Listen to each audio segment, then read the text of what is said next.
Hello everyone, नमस्ते, आदाब, सत श्री अकाल। तब सभी का स्वागत करते हो रूजिया से से रिएक्शन चैनल में। में। तो गाइस, आज की वीडियो बहुत जबरदस्त कंपैरिजन होने जा रहा है इंडिया का। लास्ट टाइम हमने पाकिस्तान के साथ इंडिया का कंपेयर किया था। तो आज जो है हम जनाबे अली जापान के साथ इंडिया का कंपैरिजन वीडियो देखने जा रहे हैं। गाइस, बहुत इंटरेस्टिंग वीडियो है, बहुत मजा आने वाला है और बहुत कुछ जानकारी मिलने वाली है आज की वीडियो में। आइए गाइस, वीडियो स्टार्ट करते हैं। दोस्तों, क्या आप जानते हैं बहुत जल्द भारत जापान को हर क्षेत्र में पीछे छोड़ने वाला है और जल्द ही जापान को पीछे छोड़कर भारत दुनिया की तीसरी सबसे बड़ी अर्थव्यवस्था वाला देश बन जाएगा। आज भारत जिस स्पीड से तरक्की कर रहा है, इसे देखकर पूरी दुनिया हैरान है। एक ऐसा टाइम था जब इसी तरह जापान ने भी पूरी दुनिया को हैरान कर दिया था। 1980 और 90 के दशक में जापान ने जिस गति से विकास किया था उसे कोई भी बीट नहीं कर सकता। जापान में जो टेक्नोलॉजी आज से 25 साल पहले यूज होती थी, वो टेक्नोलॉजी इंडिया के लिए लेटेस्ट मानी जाती है। जापान भले ही ग्रोथ, इनोवेशन एंड डेवलपमेंट के मामले में भारत से आगे नजर आता है, लेकिन जापान और भारत दोनों ही देशों में आज भी लोग अपनी प्राचीन परंपरा और संस्कृति को निभा रहे हैं। दोनों ही देश इतिहास में एक ऐसा दर्द झेल चुके हैं जिसके जख्म आज तक भरे नहीं हैं। लेकिन ऐसे में सवाल आता है कि आखिर दोनों में से कौन सा देश है ज्यादा बेहतर, कहाँ रहने वाले लोग हैं ज्यादा खुश। आज की इस वीडियो में हम जापान और भारत का डिटेल में कंपैरिजन करने वाले हैं। लेकिन वीडियो को शुरू करने से पहले अगर आप हमारे चैनल पर पहली बार विजिट कर रहे हैं तो प्लीज सब्सक्राइब करके बेल आइकॉन प्रेस कर लीजिए। Population and area. दोस्तों, जापान और भारत की पॉपुलेशन और एरिया में एक बड़ा डिफरेंस देखने को मिलता है। भारत की टोटल पॉपुलेशन 142 करोड़ के आसपास है। साथ ही भारत वो देश है जिस देश में सबसे ज्यादा युवा आबादी रहती है, और जहाँ पर युवा पॉपुलेशन ज्यादा होती है उस देश के फ्यूचर में तरक्की की उतनी ही ज्यादा संभावना रहती है। वहीं दूसरी ओर जापान इससे बिल्कुल ऑपोजिट नजर आता है। जापान में दुनिया के सबसे ज्यादा बूढ़े लोग रहते हैं। यहाँ पर हजारों लोग ऐसे हैं जिनकी उम्र 100 साल से भी ज्यादा है। इस देश की टोटल पॉपुलेशन फिलहाल तो करीब 12.26 करोड़ है, लेकिन इस आंकड़े में धीरे धीरे कमी देखी जा रही है। बीते साल जापान में 7,23,000 बच्चों का जन्म हुआ था, तो वहीं 15 लाख से ज्यादा लोग की मौत हुई थी। इस देश के युवा शादी से बच रहे हैं और बच्चों की जिम्मेदारी लेना नहीं चाहते, इसलिए हर साल देश की आबादी में कमी देखने को मिल रही है। बात करें क्षेत्रफल की तो भारत दुनिया में 7वां सबसे बड़ा देश है, जिसका टोटल एरिया 32,87,000 स्क्वायर किलोमीटर का है। वहीं जापान का टोटल एरिया 3,77,973 स्क्वायर किलोमीटर का है। जापान को एक आइलैंड नेशन भी कहा जाता है और ये देश कुल 6800 टापुओं से मिलकर बना है। जापान की कैपिटल सिटी टोक्यो है, जो पूरी दुनिया में सबसे ज्यादा पॉपुलेशन वाली कैपिटल सिटी भी है। वहीं भारत की राजधानी का दर्जा नई दिल्ली को प्राप्त है। हिस्ट्री।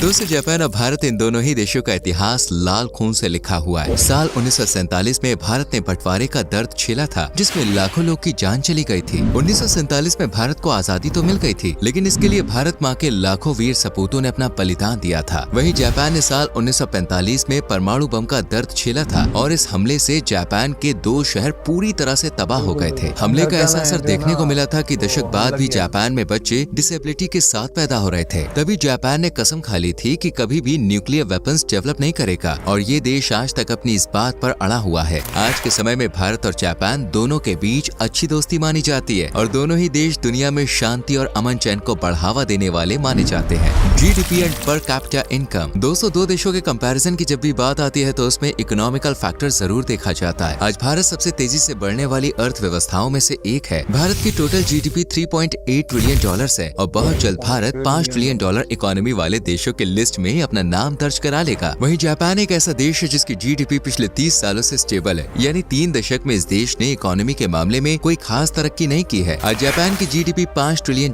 है, लेकिन जिस तरह से जापान में वर्किंग पॉपुलेशन कम हो रही है, उसकी वजह से यहाँ की इकोनॉमी में भी गिरावट देखी जा रही है। जापान की पर कैपिटा इनकम $43,000 है, लेकिन यहाँ पर रहने वाले लोग इस इनकम से भी संतुष्ट नहीं है। असल में जापान में बहुत ज्यादा महंगाई है। टोक्यो में रहना तो एक आम इंसान के लिए नामुमकिन सा होता जा रहा है। वहीं दूसरी ओर भारत के लोग की पर कैपिटा इनकम $2700 है और भारत की अधिकतर आबादी इस इनकम के साथ भी खुशहाली भरा जीवन व्यतीत कर लेती है। भारत की अधिक आबादी की वजह से भी पर कैपिटा इनकम काफी कम नजर आती है। जापान टेक्नोलॉजी के मामले में भारत से आगे नजर आता है। ऐसा इसलिए क्योंकि ये देश रिसर्च एंड डेवलपमेंट पर जीडीपी का एक बड़ा अमाउंट खर्च करता है, तो वहीं भारत में 1% जीडीपी की रकम भी खर्च नहीं की जाती। Education, language and religion. दोस्तों, भारत में हर 20 कोस पर भाषा में बदलाव देखने को मिल जाता है। वैसे तो संविधान में 22 भाषाओं को शामिल किया गया है, लेकिन पूरे देश में हजारों भाषाएं आम बोलचाल के दौरान यूज की जाती हैं। वहीं जापान की 99% आबादी सिर्फ जापानीज लैंग्वेज का ही इस्तेमाल करती है। बात करें धार्मिक दृष्टिकोण की तो भारत में करीब 80% आबादी हिंदुओं की है और 14% आबादी मुसलमानों की है। इसके अलावा बौद्ध, जैन, सिख, ईसाई और पारसी समुदाय के लोग भी भारत में रहते हैं। भारत भारत एक सेकुलर कंट्री है और सभी धर्मों के लोग यहाँ पर मिलजुल कर रहते हैं। भारत की तरह ही जापान के लोग भी धर्म और अध्यात्म में रुचि रखते हैं। यहाँ पर 51% लोग फोल्क शिंटो धर्म को मानते हैं और लगभग 35% लोग बौद्ध धर्म को फॉलो करते हैं। इसके अलावा 2.3% लोग ईसाई धर्म को मानते हैं और 7% लोग किसी भी धर्म को नहीं मानते। जापान का एजुकेशन सिस्टम कमाल का है। यहाँ पर बच्चों को किताबी ज्ञान से ज्यादा प्रैक्टिकल नॉलेज दी जाती है। बच्चों को स्कूल में डिसिप्लिन में रहना सिखाया जाता है। जापान में स्कूलों की सफाई के लिए अलग से कर्मचारी नहीं होते हैं, बल्कि बच्चों को स्कूल के बाद रोककर अपनी क्लास की सफाई करनी होती है। इससे बच्चे क्लास में गंदगी भी नहीं करते और स्वच्छता के प्रति जागरूक भी होते हैं। जापान का लिटरेसी रेट 99% है और यहाँ के स्कूलों में बच्चों की अटेंडेंस भी 98% रहती है। पूरे देश में करीब 780 यूनिवर्सिटीज हैं और 14,000 स्कूल हैं। वहीं भारत का लिटरेसी रेट फिलहाल 80% के आसपास है, लेकिन ये आंकड़ा तेजी से ऊपर जा रहा है। आज भारत के कुछ राज्यों में लिटरेसी रेट 90% से भी ऊपर पहुंच गया है। Some other differences. दोस्तों, जापान और भारत में और भी कई सारे डिफरेंसेस देखने को मिल जाते हैं। जापान को लैंड ऑफ इनोवेशन कहना गलत नहीं होगा। आज आप और हम जितने प्रोडक्ट्स यूज कर रहे हैं उसमें से कई चीजों का इनोवेशन जापान में ही हुआ है। पहला camera, phone, first TV, 3D printing, QR code जैसे तमाम आविष्कार जापान के लोगों ने ही किए हैं। यहाँ तक कि रोजाना चैट में जिन इमोजीज का आप यूज करते हैं ना, उन्हें भी जापान ने ही बनाया है। टोयोटा, होंडा, सोनी और पैनासोनिक जैसी कंपनीज जापान की ही है। वही भारत में ये सभी टेक्नोलॉजी यूज तो की जा रही है, लेकिन बहुत बड़ा आविष्कार भारत में नहीं हुआ है। जापान और भारत की मिलिट्री में एक बड़ा अंतर देखने को मिलता है। भारत की आर्मी में 14.5 लाख एक्टिव पर्सनल है। इसके अलावा ढेरों battle tanks, fighter planes, navy warships भारतीय बेड़े में शामिल है। भारत हर साल अपने डिफेंस सिस्टम को मजबूत करने के लिए $75 बिलियन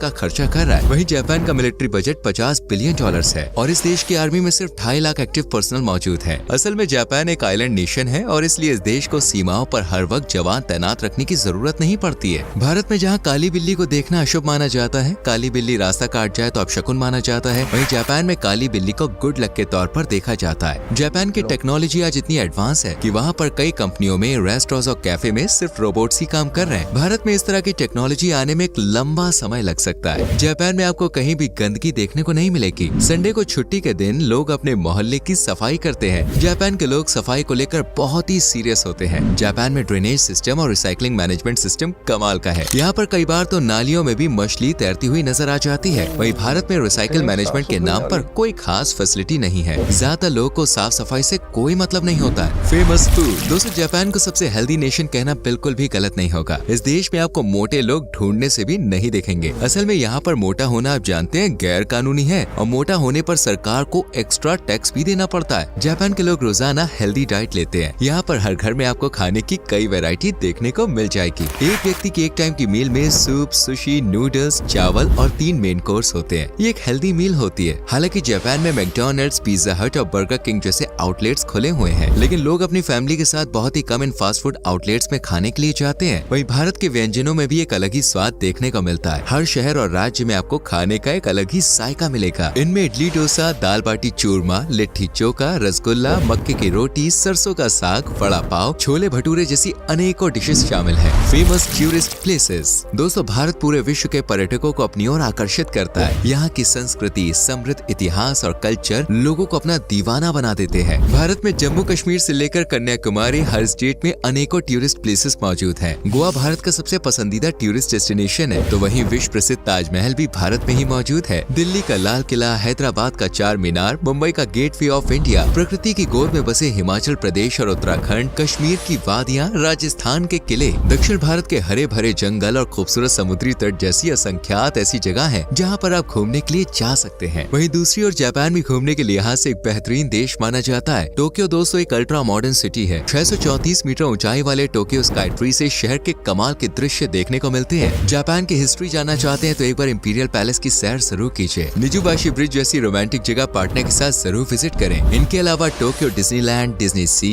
घिबली म्यूजियम और शिंजुकू जैसी जगह भी आप टोक्यो में घूमने के लिए जा सकते हैं। टोक्यो के अलावा क्योटो शहर भी सैलानियों के मन को खूब लुभाता है। बैम्बू के जंगल, लकड़ी के ट्री हाउस सहित ऐतिहासिक मंदिर आप यहाँ देख सकते हैं। 17वीं शताब्दी में बना निजो कैसल और 8वीं शताब्दी में बना क्योटो इंपीरियल पैलेस इस शहर की सबसे ऐतिहासिक साइट्स मानी जाती है। माउंट फुजी जापान की सबसे ऊंची चोटी है और एक प्रमुख टूरिस्ट डेस्टिनेशन भी है। निको को जापान में टेम्पल टाउन या मंदिरों के शहर के नाम से जाना जाता है और इसे यूनेस्को की वर्ल्ड हेरिटेज साइट में भी शामिल किया गया है। दोस्तों, जापान का पब्लिक ट्रांसपोर्ट सिस्टम भी कमाल का है। लोग अपनी गाड़ियों से बहुत कम ट्रेवल करते हैं। जापान की बुलेट ट्रेन 603 किलोमीटर प्रति घंटे की रफ्तार से दौड़ सकती है, जो पूरे वर्ल्ड में सबसे ज्यादा है। वहीं भारत में पब्लिक ट्रांसपोर्ट तो बेहतर है, लेकिन अधिक आबादी की वजह से सभी सिस्टम कई बार फेल होते नजर आते हैं। लोगों के पास थोड़ा पैसा आते ही वो अपनी गाड़ी लेकर निकलना शुरू कर देते हैं। भारत में high class people public transport system में ट्रेवल करना पसंद नहीं करते। जापान में चलने वाली करेंसी का नाम येन है, तो इंडिया में रुपया चलता है और एक भारतीय रुपया 1.73 येन के बराबर है। तो दोस्तों, ये थी जापान और भारत के बारे में पूरी जानकारी डिटेल में। उम्मीद करते हैं आपको पसंद आई होगी आज की वीडियो। कई बार जो चीजें देखिए हमें जैसी नजर आती है ना, वो असल में वैसी होती नहीं है। जापान का हाल भी ठीक वैसा ही है। जापान में आज बड़ी संख्या में लोग डिप्रेशन का शिकार हो रहे हैं। वहीं भारत में आज भी लोग सोशल लाइफ जीना पसंद करते हैं। वेल, आप बताइए आपके हिसाब से